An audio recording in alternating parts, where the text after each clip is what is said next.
Hello everyone, आज हम लोग द एडवेंचर चैप्टर का सेकंड पार्ट स्टार्ट करने वाले हैं। आई होप कि आपको पार्ट 4 समझ में आ गया होगा। Now we are starting our chapter. Their victory in the battle was not only a great moral booster to the Marathas, but it also established their supremacy in northern India. The East India Company, which had been watching these developments from the sidelines, got the message and temporarily shelved its expansionist program. अब इन्होंने क्या कहा कि जो battle था, जो war था, उनमें जो उनकी विक्ट्री थी वो केवल जो मराठास थे उनका मोरल बूस्ट करने के लिए नहीं, मतलब उनका आत्मविश्वास बढ़ाने के लिए ही नहीं थी, बल्कि जो नॉर्दर्न इंडिया था उसमें अपनी सुप्रीमेसी को इस्टेब्लिश करने वाली भी थी। ईस्ट इंडिया कंपनी जो कि इन सारी चीज़ों से अलग रहकर इन सब को वॉच कर रही थी, उनको ये मैसेज मिल गया था और वो टेम्परली मतलब अस्थायी रूप से वो अपना जो प्रोग्राम है एक्सपेंशनिस्ट प्रोग्राम, जो कि एक्सपेंशनिस्ट मतलब जो विस्तार करने वाला है, एक्सपेंशन करने वाला जो प्रोग्राम है, उन्होंने उसको ताक पर उठाकर रख दिया। For the Peshwas, the immediate result was an increase in the influence of Bhau Sahib and Vishwas Rao, who eventfully succeeded his father in 1780 AD. The troublemaker Dada Sahib was relegated to the background and he eventually retired from state politics. अब पेशवाओं के लिए ये जो immediate result था वो ये था कि जो भाव साहिब और विश्वास राव थे उनके इफ़ेक्ट में एक ये कह सकते हैं कि एक इंक्रीमेंट हो गया था, जिसको कि 1780 में उन्होंने अपने जो फादर के बाद उन्होंने उस सिंहासन को, उस गद्दी को ले लिया।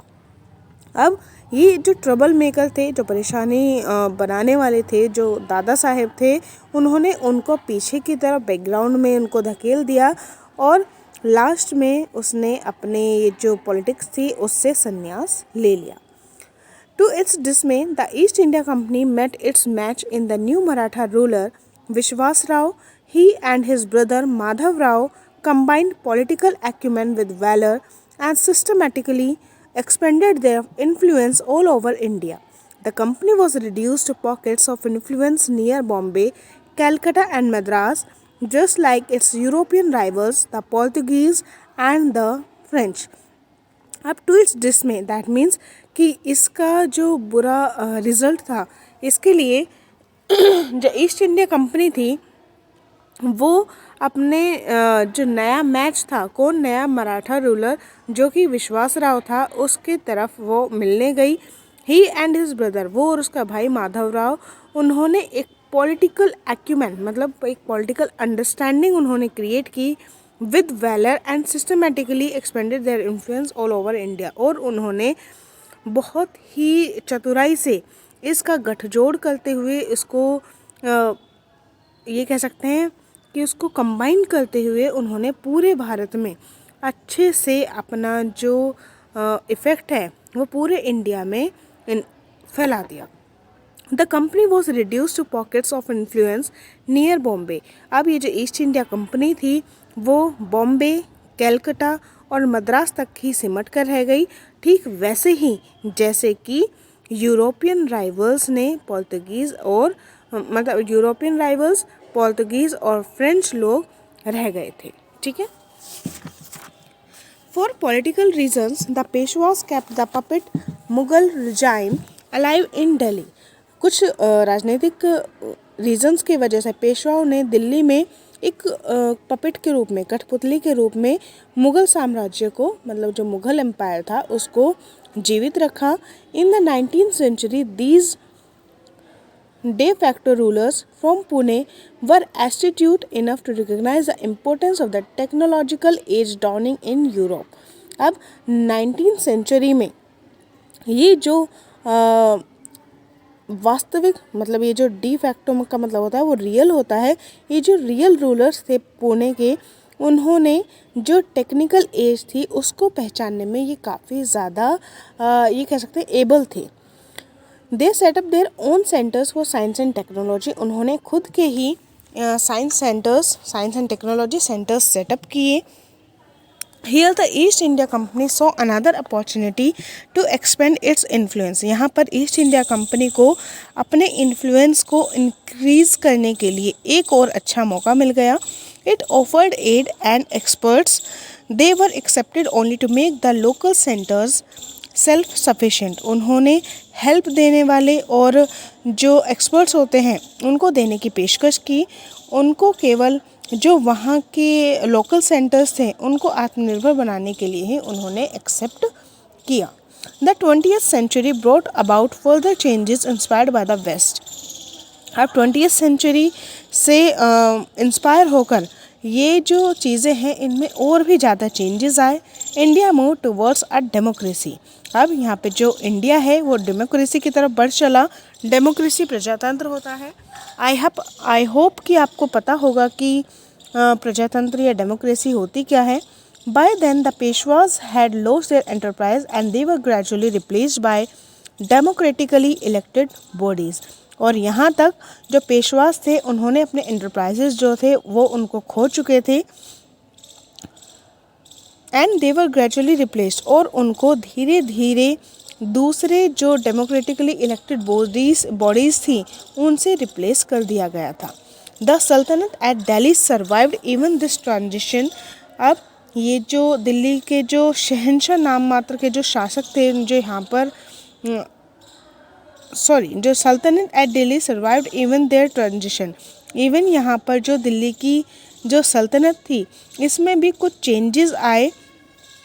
Largely because it wielded no real influence. ऐसा इसलिए क्योंकि यहाँ पर जो मेनली जो चेंजेस थे इस पर इसका कोई भी खास इफ़ेक्ट नहीं पड़ा था। The Shahanshah of Delhi was no more than a figurehead to rubber stamp the recommendation made by the Central Parliament। और यहाँ पे जो दिल्ली के शहंशाह थे वो केवल नाम मात्र के रह गए थे, वो केवल सिफारिशों पर स्टैंप लगाने का काम ही करते थे, इसके अलावा और कुछ भी नहीं। As he read on, Gangadhar Pant began to appreciate the India he had seen। अब पढ़ते पढ़ते गंगाधर ने जो देखा वो उस चीज़ को अप्रिशिएट करने लगे। It was a country that had not been subjected to slavery for the white man। ये एक वो देश था जो कि ब्रिटिशर्स की स्लेवरी करने के लिए मजबूर नहीं था। It had learned to stand on its feet and knew what self respect was। उन्होंने अपने पाँव पर खड़ा होना सीख लिया था और वो जानते थे कि आखिर में सेल्फ रिस्पेक्ट क्या होती है। From a position of strength and for purely commercial reasons, it had allowed the British to retain Bombay as the sole outpost on the subcontinent।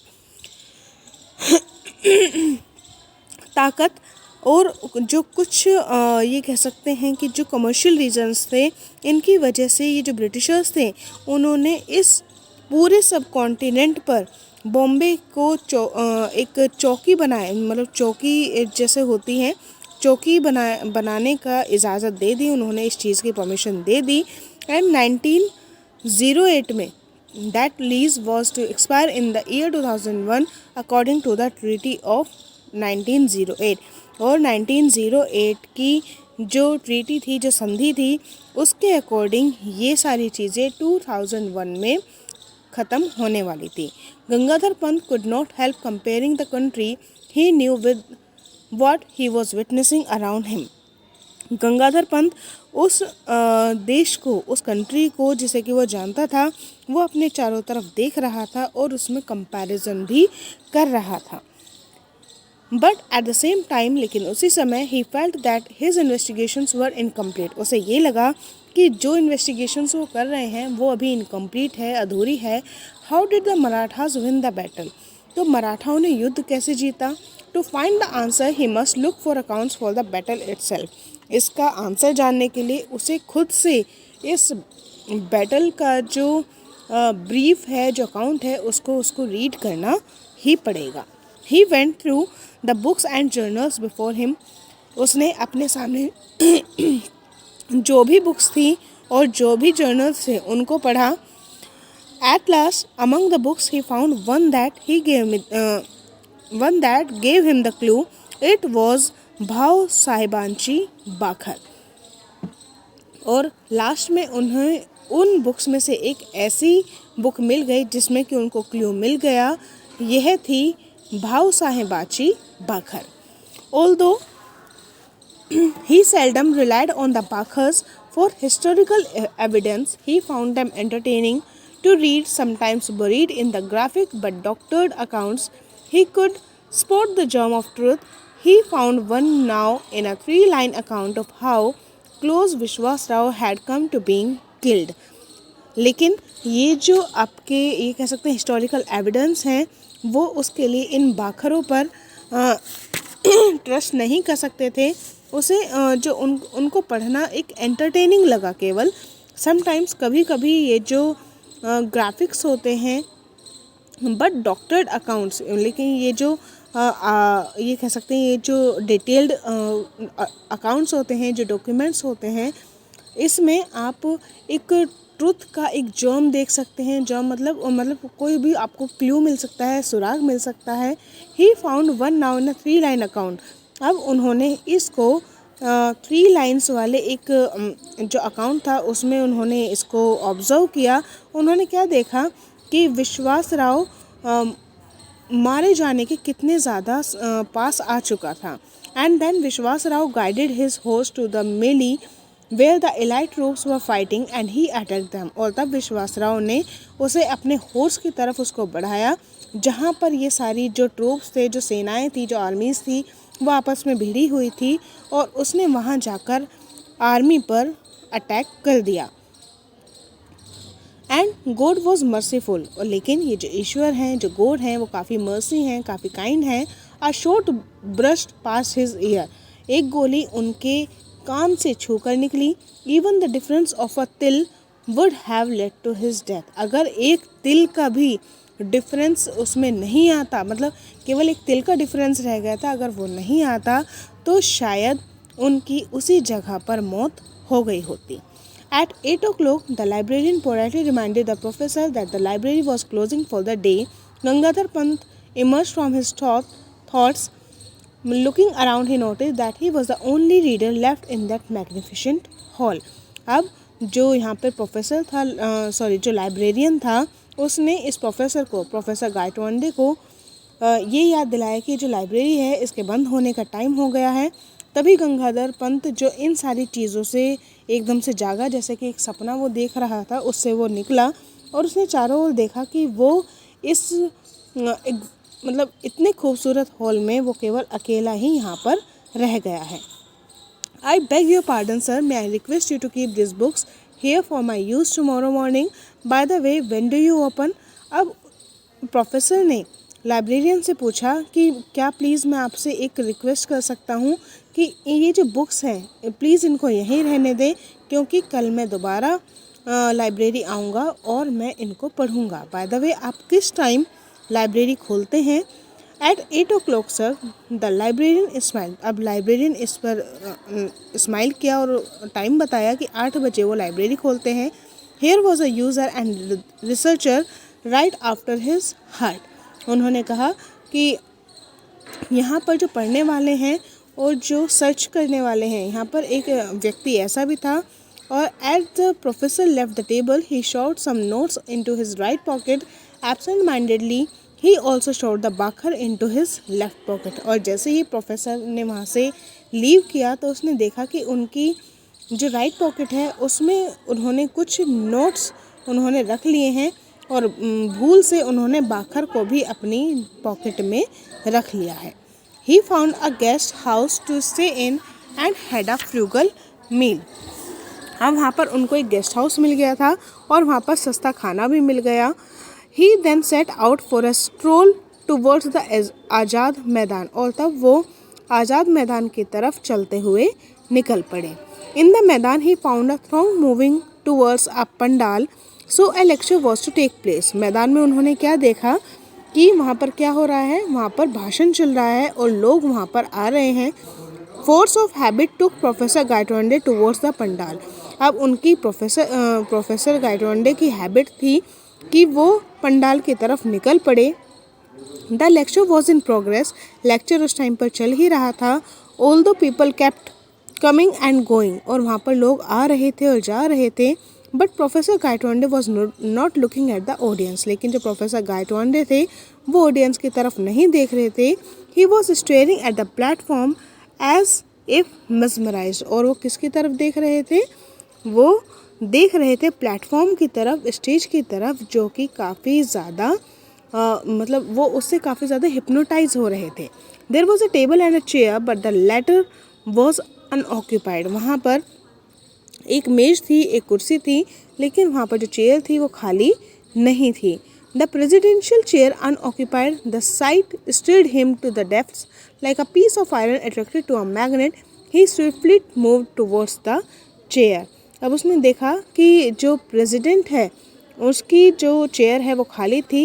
अब ये जो सीन था, ये जो चीज़ थी, उन्होंने उनको अटैक किया, या ये कह सकते हैं उनकी थॉट को अटैक किया। तो उन्होंने क्या किया, वो तेज़ी से उस चेयर के पास चले गए। The speaker stopped in mid-sentence, too shocked to continue, but the audience soon found voice vacate the chair। अब इस चीज़ से जो बोलने वाला था, जो स्पीकर था, वो भी बीच में ही रुक गया और वो आगे शुरू नहीं कर सका। लेकिन उसके चुप होते ही जो ऑडियंस हैं उन्होंने शोर मचाना शुरू कर दिया, कुर्सी खाली करो, कुर्सी खाली करो। This lecture series has no chairperson.